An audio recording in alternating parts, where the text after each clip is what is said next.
Mengekspresikan perasaan bukan sesuatu yang umum dan lazim dilakukan oleh seseorang. Ada pandangan sementara orang, bahkan sebagian besar orang, bahwa mengungkapkan atau mengekspresikan perasaan itu tanda ketidakdewasaan.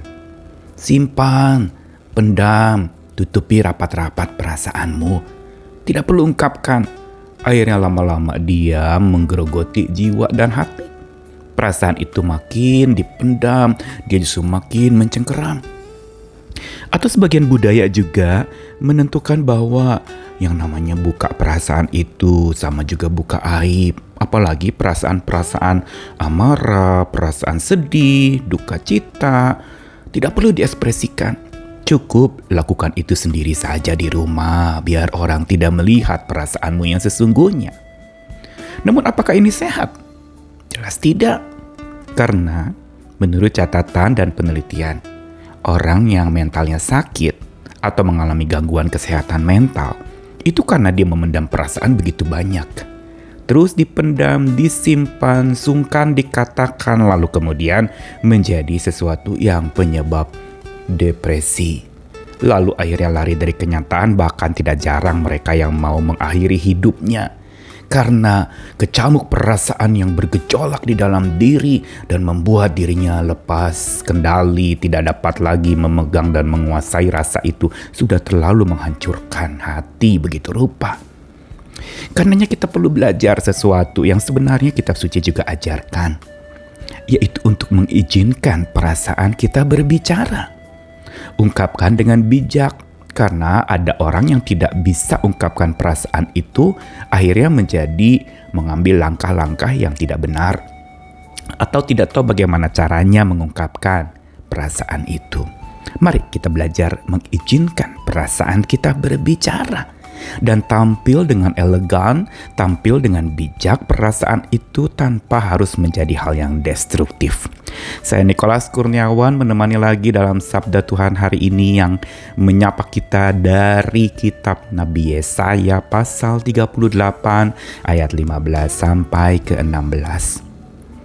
Hizkia mengatakan demikian, apakah yang akan kukatakan dan kuucapkan kepada Tuhan? Bukankah Dia yang telah melakukannya? Aku sama sekali tidak dapat tidur karena pahit pedihnya perasaanku. Ya Tuhan, karena inilah hatiku mengharapkan Engkau. Tenangkanlah rohku, buatlah aku sehat, buatlah aku sembuh. Lalu dilanjutkan dari kitab 2 Raja-Raja pasal 20 ayat 5 sampai 6. Baliklah dan katakanlah kepada Hizkia raja umatku, beginilah firman Tuhan Allah Daud bapa leluhurmu. Telah ku dengar doamu dan telah kulihat air matamu. Sesungguhnya aku akan menyembuhkan engkau. Pada hari yang ketiga engkau akan pergi ke rumah Tuhan. Aku akan memperpanjang hidupmu 15 tahun lagi, dan aku akan melepaskan engkau dan kota ini dari tangan Raja Asyur.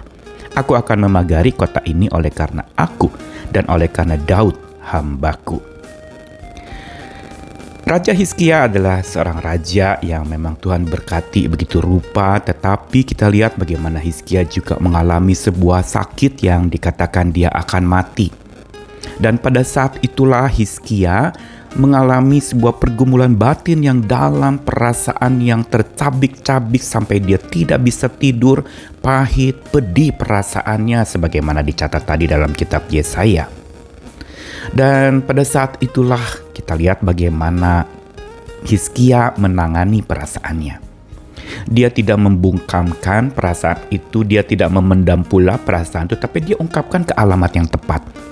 Dan inilah yang seharusnya dapat kita lakukan sebagai orang percaya untuk mengizinkan perasaan kita berbicara ke alamat yang tepat. Bukan ungkapkan perasaan ke sembarangan orang tentu saja, tetapi kepada Tuhan yang Maha Kuasa dan penuh kasih, Sang Penyembuh yang mampu menyelamatkan kita saat dimana perasaan kita alamatkan kepadanya.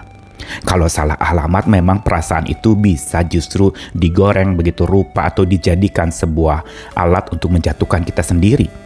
Tapi kalau perasaan kita alamatkan, sampaikan kepada Tuhan kita, maka kita lihat dari kisah Hizkia, justru hatinya mengharapkan Tuhan.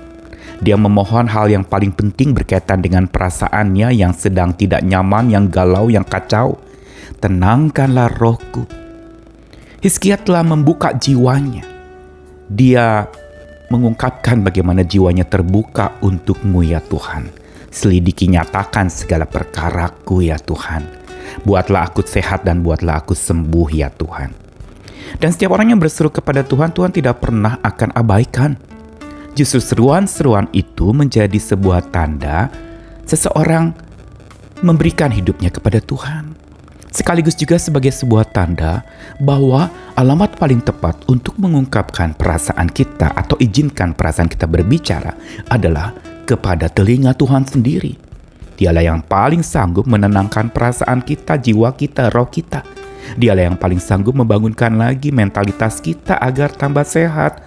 Dia juga akan menyembuhkan bahkan fisik, jasmani, dan rohani kita. Dan karena kita percaya itulah, maka alamatkanlah perasaanmu kepada Dia. Dan apa khasiat dari mengizinkan perasaan berbicara? Hizkia beroleh sebuah kesembuhan. Dikatakan bahwa Tuhan mendengar doanya dan melihat air matanya. Perhatikan, Tuhan bukan saja buka telinga dengar suara kita, tapi Dia ikut merasakan. Dia lihat air mata Hizkia. Dan setelah itu dikatakan, aku akan menyembuhkan engkau. Dan kita lihat bagaimana Hizkia diperpanjang umurnya 15 tahun lagi, dan dia juga dibebaskan dari jajahan bangsa Asyur. Ini yang membuat kota itu terpagari oleh karena Tuhan dan juga Daud hamba Tuhan yang Tuhan pakai begitu rupa. Pelajaran dari Hizkia mengajak kita dan mengundang kita untuk berani membuka perasaan kita. Karena makin dipendam dan dibungkamkan, dibiarkan dia terpendam dan tidak mau dikatakan, ada sebuah istilah di dalam sebuah pelajaran pengungkapan perasaan adalah naming your feeling. Namakan perasaanmu. Berarti apa? Kita perlu tahu perasaan apa sebenarnya sedang berkecamuk. Kalau campur aduk, kita tidak tahu itu perasaan apa. Cari tahu dulu, saya ini sedang rasa apa. Yang pasti ada gelisah, tapi gelisah karena apa? Namakan perasaan itu. Ungkapkan kepada Tuhan. Bila engkau kecewa, katakan Tuhan saya sedang kecewa. Bila engkau sedih, katakan Tuhan saya sedang sedih. Atau mungkin bilang Tuhan saya bingung, saya sedang merasakan apa. Katakanlah itu kepada Tuhan. Dan apa yang Hizkia lakukan ketika dia bilang pahit perasaannya, pedih sampai gak bisa tidur, dia katakan kepada Tuhan dan akhirnya tentram dari Tuhan menggenggam dia, memberikan kesembuhan. 15 tahun lagi diperpanjang umurnya. Lumayan kan 15 tahun jadi panjang umurnya. Dengan kata lain bahwa kalau kita pendam perasaan kita, umur kita jadi pendek dong ya. Kita simpan begitu rupa, tapi kalau kita ungkapkan akan panjang umur. Karena itu alamatkanlah perasaanmu, bicarakan kepada Tuhan terlebih dahulu. Bila ada rekan rohani, ada pembimbing rohani, ada hamba Tuhan atau orang-orang yang ada di sekitarmu menjadi tempat curhat yang tepat, bukan alamat yang salah, kita katakan kepada mereka dan minta dia mendoakan kita pula. Alamatkanlah segala perasaanmu, izinkan dia berbicara kepada Tuhan yang paling mengerti perasaan kita, yang juga bukan saja mengerti tapi dia ikut merasakan apa yang kita rasakan. Selamat mempraktekannya. Selamat mengizinkan perasaanmu berbicara. Jangan tindas itu. Jangan pikir bahwa nanti jiwa hilang sendiri. Jangan juga kita merasionalisasikan sampai emosi kita tidak diberi kesempatan untuk terungkapkan dengan bijak. Mari belajar lagi membuat hidup kita menjadi sehat, makin berhikmat, mentalitas kita juga tambah sehat karena kita berani mengungkapkan perasaan kita dengan bijak kepada Tuhan dan kepada orang-orang yang Tuhan percayakan di sekitarmu. Tuhan mengasihi kita sekalian, selamat bertumbuh bersama. Amin.